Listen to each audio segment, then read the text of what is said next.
तदनंतर धैर्यशाली मैंने अपने तपोबल से नगरों का निर्माण करना प्रारंभ किया। उसमें तारकाक्ष के लिए स्वर्णमय, कमल के लिए रजतमय और विध्वंत माली के लिए लोहमय, ये 3 प्रकार के उत्तम दुर्ग तैयार किए। वे पुर क्रमशः स्वर्ग, अंतरिक्ष और भूतल पर निर्मित हुए थे। असुरों के हित में तत्पर रहने वाले मैं इन तीनों पुरों को तारकाक्ष आदि असुरों के हवाले करके स्वयं भी उसी में प्रवेश कर गए। इस प्रकार तीनों पुरों को पाकर महान बल पराक्रम से संपन्न वे तारक पुत्र के लड़के उसमें प्रविष्ट हुए और समस्त भोगों का उपभोग करने लगे। वे नगर कल्प वृक्षों से व्याप्त था, हाथी घोड़ों से संपन्न थे। उनमें मणि निर्मित जलराशियों के आच्छादित बहुतेरे महल बने हुए थे। वे पगराग के बने हुए एवं सूर्य मंडल के समान चमकीले विमानों से, जिनमें चारों ओर दरवाजे लगे थे, शोभायमान होते थे। कैलाश शिखर के समान ऊंचे तथा चंद्रमा के समान उज्जवल दिव्य प्रसादों तथा गोपुरों में उनकी अद्भुत शोभा हो रही थी। वे अप्सराओं, गंधर्वों, सिद्धों तथा चारणों से खचाखच भरे थे। प्रत्येक महल में शिवालय तथा अग्निहोत्रशाला की प्रतिष्ठा हुई थी। उनमें शिव भक्ति पारायण शास्त्रज्ञ ब्राह्मण सदा निवास करते थे। वे बावली, कूप, तालाब और बड़ी-बड़ी तलैयों से तथा समूह के समूह से चयुक्त हुए वृक्षों से युक्त उद्यानों और वनों में सुशोभित थे।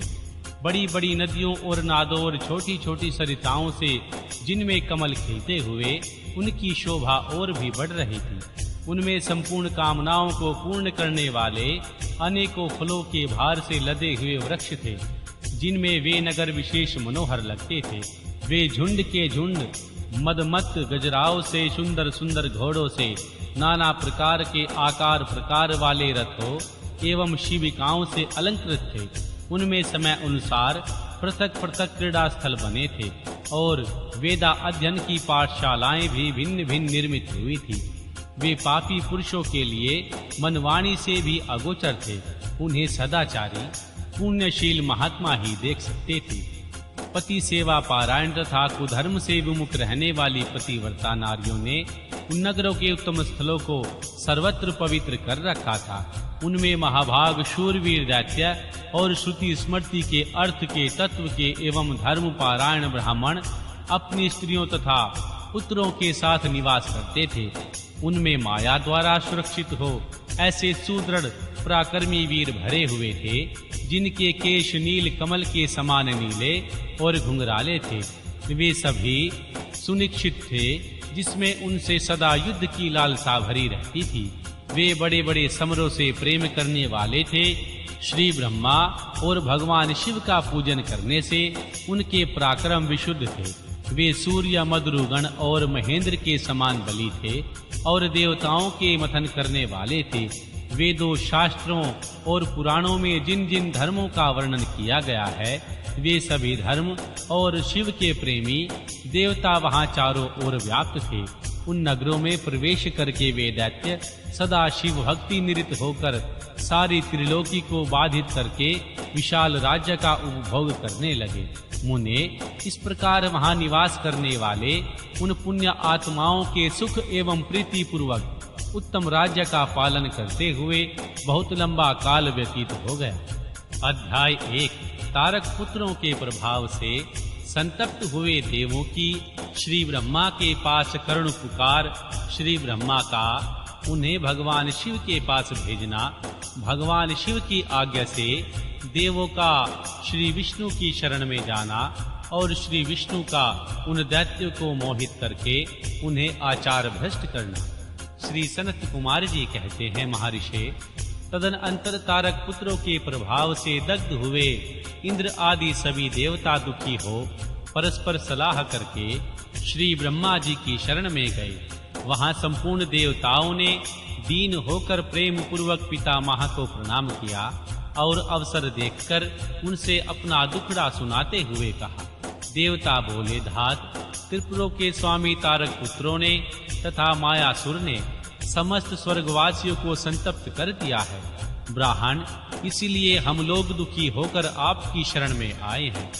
आप उनके वध का कोई उपाय कीजिए, जिससे हम लोग सुखपूर्वक रह सकें। श्री ब्रह्मा जी ने कहा, देवगणों, तुम्हें उन दानवों से विशेष भय नहीं करना चाहिए। मैं उनके वध का उपाय बतलाता हूँ। भगवान शिव तुम्हारा कल्याण करेंगे। मैंने ही इन दैत्यों को बढ़ाया है, अतः मेरे हाथों इनका वध होना उचित नहीं है। साथ ही त्रिपुर में इनका पुण्य भी वृद्धिगत होता जा रहा है। अतः इंद्र सहित सभी देवता भगवान शिव से प्रार्थना करें, वे सर्वाधीश यदि प्रसन्न हो जाएं, तो वे ही तुम लोगों का कार्य पूर्ण करेंगे। श्री सनत कुमार जी कहते हैं, हे व्यास जी, श्री ब्रह्मा जी की यह वाणी सुनकर इंद्र सहित सभी देवता दुखी हो उस स्थान पर गए जहां वृषभध्वज भगवान शिव आसीन थे। तब उन सब ने अंजलि बांधकर देवेश्वर शिव को भक्ति पूर्वक प्रणाम किया और कंधा झुकाकर लोगों के कल्याण करता भगवान शंकर का स्तवन किया। मुने इस प्रकार नाना प्रकार के स्तोत्रों द्वारा त्रिशूलधारी परमेश्वर की स्तुति करके स्वर्ग साधन में निपुण इंद्र आदि देवताओं ने दीन भाव से कंधा झुकाए हाथ जोड़कर प्रस्तुत स्वार्थ को निवेदन करना आरंभ किया। देवताओं ने कहा, महादेव, तारक के पुत्र तीनों भाइयों ने मिलकर इंद्र सहित समस्त देवताओं को परास्त कर दिया है।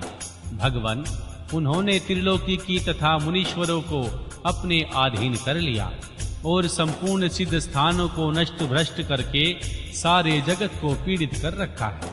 वे दारुण दैत्य समस्त यज्ञ भागों को स्वयं ग्रहण करते हैं। उन्होंने ऋषि धर्म का निवारण करके अधर्म का विस्तार कर रखा है। हे शंकर, निश्चय ही वे तारक पुत्र समस्त प्राणियों के लिए अवध्य हैं, इसलिए स्वेच्छा अनुसार सभी कार्य करते रहते हैं। प्रभो, ये त्रिपुर निवासी दारुण दैत्य जब तक जगत का विनाश न कर डालें, उसके पहले ही आप किसी ऐसी नीति का विधान करें जिससे इनकी रक्षा हो सके। श्री सनत कुमार जी कहते हैं, हे मुने, यों भाषण करते हुए उन स्वर्गवासी इंद्र आदि देवों की बात सुनकर भगवान शिव उत्तर देते हुए बोले।